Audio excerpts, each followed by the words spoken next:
ისტორიული ფაქტი დუხაბურებზე დაფიქსირდა მე-17 საუკუნის მეორე ნახევარში. ხარკოვის გუბერნიაში ასეთი იყო იმდროინდელი წინამეტყველი და პოეტი ივან სკავარადა, მაგან დააფიქსირა. ეგეც ერთხელ რაღაცნაირად მიყვებოდა დუხაბურებს, მაგრამ მერე ალბათ თავის გზით წავიდა, მაგან დააფიქსირა. ესე იგი, ერთადერთი მიზეზი იყო დუხაბურების აი დინების ესე იგი ჩამოყალიბებას პატრიარქ ნიკონის რეფორმების შემდეგ 1667 წელს.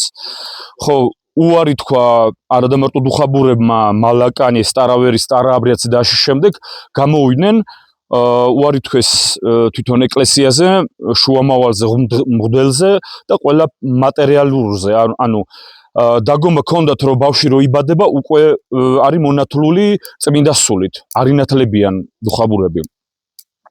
4 ფუნდამენტზე არის აშენებული დუხაბურების კულტურა, მეოთხე ჩამოყალიბდა აქ. ესე იგი, პირველი არის რა თქმა უნდა რწმენა, მეორე არის სისუფთავე საქციელში, სიტყვაში, ფიქრში, ერთმანეთში, საერთოდ, ანუ საღში, ყველგან ის და რაც მთავარია, ის სუფთა წმინდა სიყვარული ერთმანეთში. მესამე შრომა და მშვიდობიანი ცხოვრება და მეოთხე პაციფიზმი, რომელიც ჩამოყალიბდა აქ, როცა დაწვეს იარაღი. ესე იგი, ეს დინება იყო არა, იყო რაციონალური, არა და მისტიკური. ჩვენ ვიცით, რომ ყველა იმაში რელიგიურ იმაში არის მისტიკური, როგორც ქლისტები და შამანიზმი და არის რაციონალური, რაც არის ამოღებული წილად ახალი აღთქმიდან და უკვე დამატებული ჩვენი ხალხისგან. ესე იგი, თავიდან სათავეში იყო 2 კაცი, ილარიონ პაპიროხი, საველი კაპუსტინ. თანდათან ყალიბდებოდა ეს საზოგადოება, ყალიბდებოდა ეს წესი და ყველაფერი. როცა ნახეს უკვე მთავრობამ, რომ რაღაცნაირად ძალაგროვდება, რომელიც არ აწყობს ამ მთავრობას, ესე იგი, აქტივისტები წილად ჩააგდეს ციხეებში, წილად შეაგროვეს და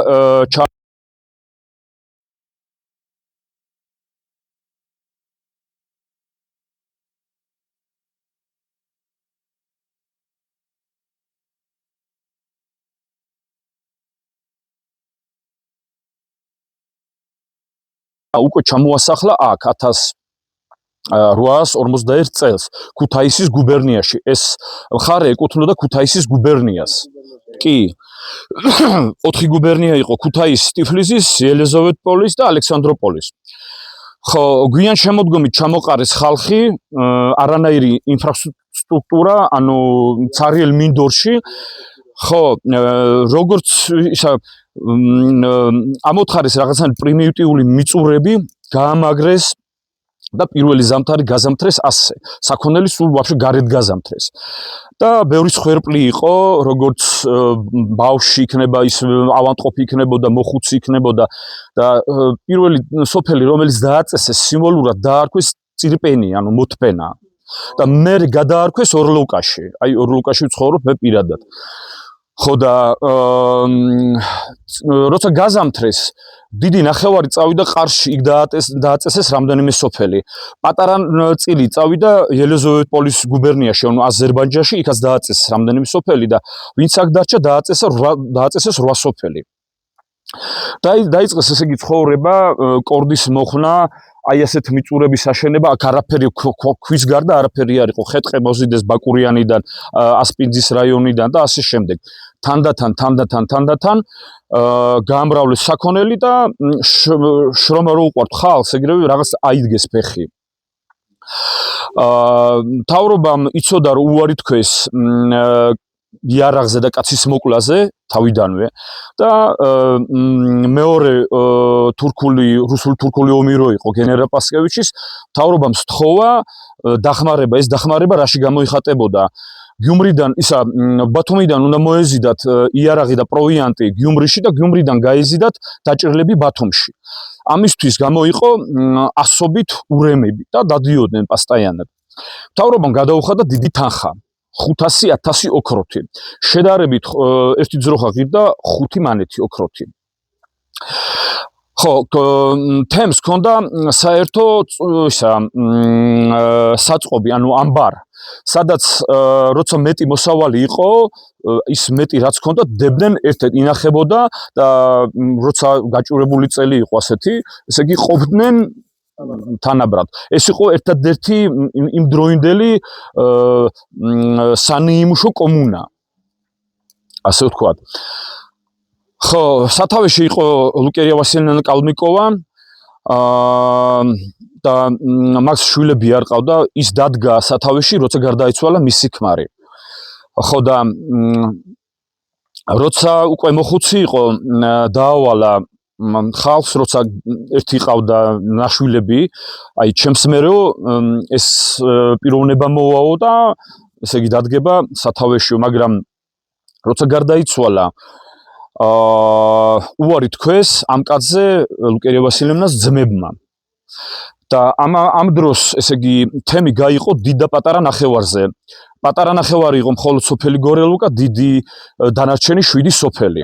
და ერთმანეთში ძალიან დაძაბული ურთიერთობა ჰქონდათ. ეს სოფელი, ესე იგი პატარა ნახევარი ჰქონდა შეკრული, აქ იყო მოსახლეობა, ანუ ახალქალაქში კაზაკები იდგნენ და ესე იგი ეს ვირიგინი, რომელზეც ვიძახი, რომელიც უნდა მოსულიყო, გააცინბირეს, ვაფშე მოიშორეს აქედან, მაგრამ იქიდან მაინც ცდილობდა, რომ მართავდა ამ დიდ ნახევარს. ხალხი მიდიოდნენ, მოდიოდნენ, რაღაცა შვებოდა. ესე იგი ლევ ნიკოლაევიჩ ტოლსტოიმ უკვე გაიგვა ეს მოძრაობა, ეს მაგათი ტანჯვაწვალება, ეს ყველაფერი. მით უმეტეს ეს ვირიგინი კიდევ დაავალა ხალხს, რომ ასეთი აქცია ჩაატარეთ, თქვენი ის გამოხატეთო და შეაგროვეთ იარაღი და დასწვეთო. 1895 წელს 15 ივნისს აქედან 6 კილომეტრით მოშორებით შეაგროვეს ეს იარაღი და დასწვეს.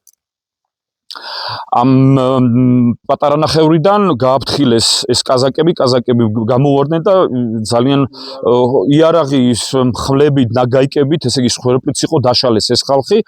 ამის მერე აქტივისტები საერთოდ გაყეს საქართველოში დაშალეს 2-2, 3-3 ოჯახი სოფლებში და აულებში, ასე რომ ვთქვათ, და აუკრძალეს მოსახლეობას, არანაირი დახმარება არ გაუწიონ. ხო, ის რა თქმა უნდა უფრო გაურთულდათ ამ დიდ ნახევარს ეს ყველაფერი და ეს ლევ ნიკოლაევიჩ ტოლსტოიმა პასტაინად, ესე იგი აკონტროლებდა ეს მოძრაობა. როცა დაწერა თავის რომანი კვირა, ანუ ისა გადათარგმნა, გაყიდა ევროპაში, მთლიანად გონორარი გადაურიცხა დუხაბურებს. პლუს ამას ინგლისის კვაკერებმა დაეხმარეს კიდევ გადასახლებაში.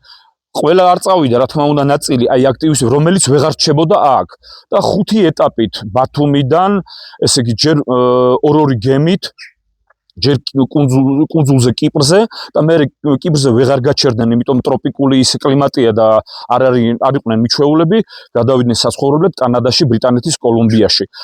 იქაც დააარსეს რამდენი სოფელი, იქაც აქვთ რაღაც თავიანთი ისა თემი და ამჟამად დაახლოებით 40,000-მდე არის დუხაბური კანადაში. დანარჩენი ვინც დარჩენენ აქ, უკვე დაიწყეს ცოტა მშვიდობიანი ცხოვრება, არანაირი დაძაბულობა არ ჰქონდათ. ამასობაში მოხდა რევოლუცია, მოვიდა კოლექტივიზაცია, დამთავრდა ეს კერძო ცხოვრება, ჩააბარეს, ესე იგი, ეს ყველაფერი ავლადიდება კოლმეურნეობას. საკმაოდ ძალიან დიდარი კოლმეურნეობები იყვნენ. ერთი გორელოკის კოლმეურნეობა აწარმოებდა იმდენ პროდუქტს, რაც აწარმოებდნენ 2 რაიონი, ასპინძის და ბორჯომის. ხო, და ესე იგი, ხო, როცა დაიშალა საბჭოთა კავშირი, ჯგუფ-ჯგუფებად გადავიდნენ საცხოვრებლად, ცალ-ცალკე წავიდნენ რუსეთში, უკრაინაში. საერთოდ დუხაბურები არიან შერეული ხალხი. არის რუსები, უმეტესი ნახევარ უკრაინელები, პლუს ამას კალმიკი, მარდვა, ჩუვაში და ასე შემდეგ. ხო, შერეული მოსახლეობა, ისა ხალხი იყვნენ. ხო, კაზაკები სხვადასხვა იმედან. თქვენ რას იძახით ურეკი და ისა ის სტარავერებმა შექმნა არა და დუხაბურებმა სტარავერები იყვნენ ისინი ხო ეხლა რამდენია ძალიან ცოტა დავრჩით ალბათ ერთი 100 სული ვართ მთლიანად რაიონში ხო ნაკლებად ახალგაზრდა ერთი 10 ოჯახია სულ მთლიანობაში თითო სოფელში თითო ოჯახი და ძირითადი მოსახლეობა არის გორელოკაში ეს ეხლა ყველა ერთად მივიდა კი რა თქმა უნდა ყველას რასაც შეუძლია თავის წილს დეებს ანუ ის ფულადი და ასე შემდეგ აი ეს ტერიტორია ახლა ალბათ